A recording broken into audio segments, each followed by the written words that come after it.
What's up, y'all? Kat and Ian here. Today we want to talk to you about how to adventure on a budget. Speaking of budgets, we run a pretty tight one. I'm a school teacher here in Western North Carolina. And I am self-employed doing video and photo for outdoor elopements as my full-time job. So we have to travel on a budget, adventure on a budget, and we want to share those tips with you so that you're able to do the same. We really want to make sure everyone knows that you don't have to be rich or have certain gear or do things a certain way or be really athletic and adventurous to do things outdoors and have an adventurous life. Without further ado, our top tips.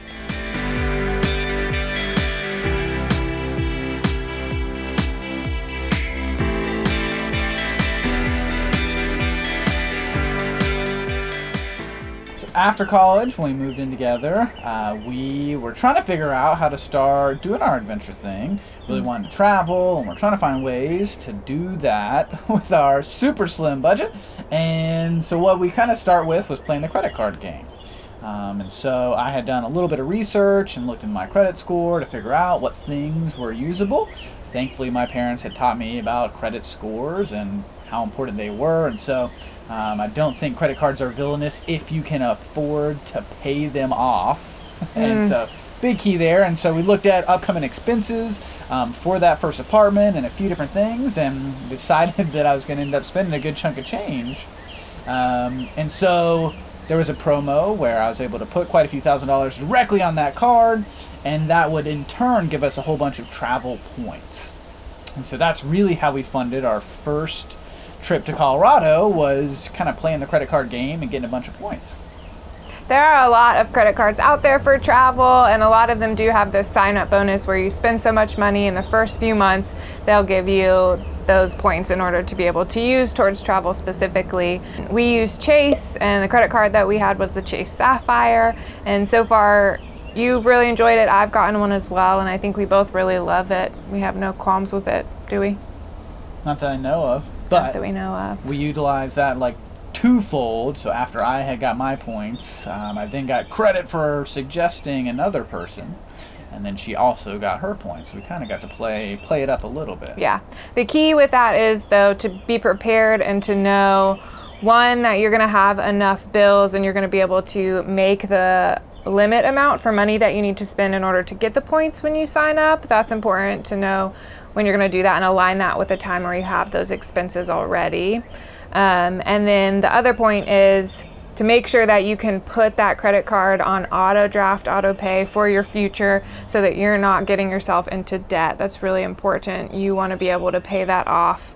And auto pay is like the most amazing thing to help you do that, but you also need to have that much money in your bank account to pay it off every year. So just be responsible and do that planning beforehand. Every month. Every single month. I just repeat everything you say. Yeah, so every year. I was like, whoa, every month. Did I say every year? Yeah. Okay, so you got your points, and so our first travel adventure, we decided to fly. And that's where most of our points went to, was getting to fly. And we went to Colorado, and we kind of tried to capitalize on a cheap car rental, utilizing those points, and we still planned to camp. And to do that, we kind of packed all of our camping gear into our one carry-on. No, check bag. Darn it. That's okay. I mess up sometimes too. Like, finally. Into our checked bag. So our tents and our sleeping bags and our sleeping pads and everything camp related went into one bag, and then all our clothes and personal items we put in our carry-on backpacks. Mm-hmm. Yeah, so that way we only had to pay for one checked bag, and everything else we had ready to go, and our flight was almost free. So really, to get there was not that much of an expense at all, which was really nice. Yeah.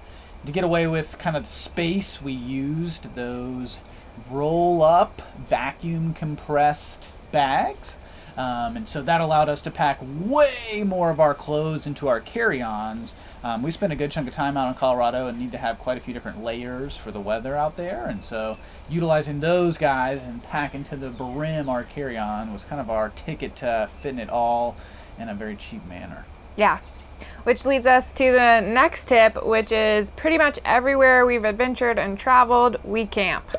So that is the biggest way to save money, probably, depending on how long you're staying somewhere. We have saved so much money from free campsites to even regular campgrounds versus paying for Airbnbs and hotels that really add up very quickly. We've spent a lot of time in our life being like, how do people travel and stay at hotels? Because it's very expensive. It really adds up so fast.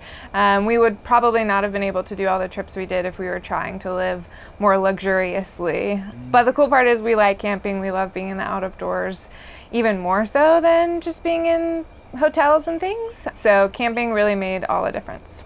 Our next big saving tip is making our own meals. So whether we fly or we drive, we're pretty big proponents of bringing everything that we can to make our own meals.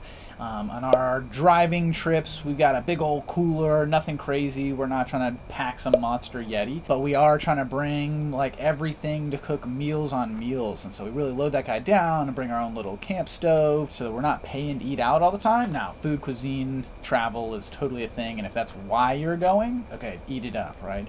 But if you're trying to go see adventurous locations and not spend a ton doing it, that's one of the biggest things you can do to save money.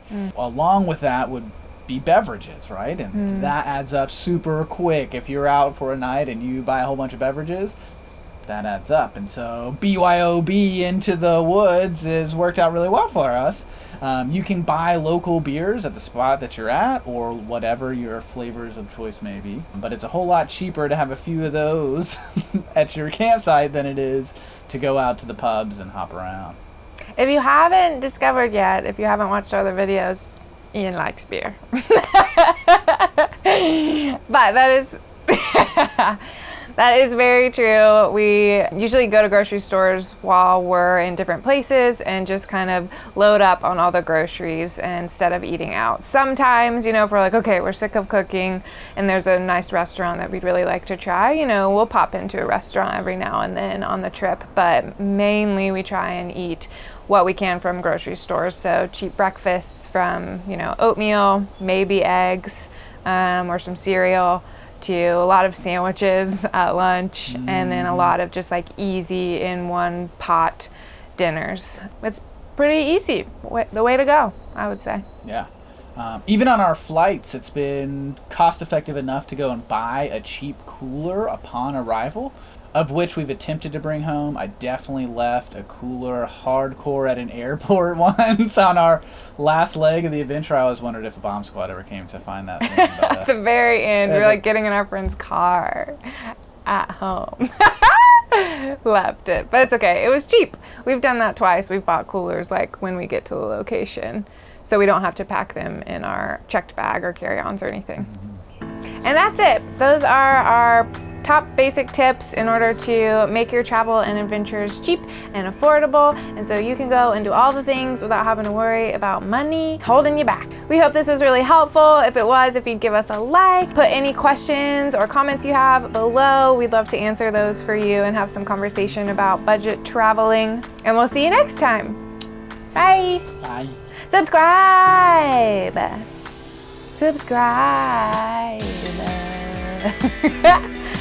Want more tips on the adventure lifestyle?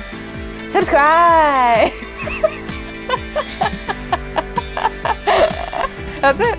We're done. Goodbye. Whoa, what is that? He landed on me. He landed on me. He landed on me.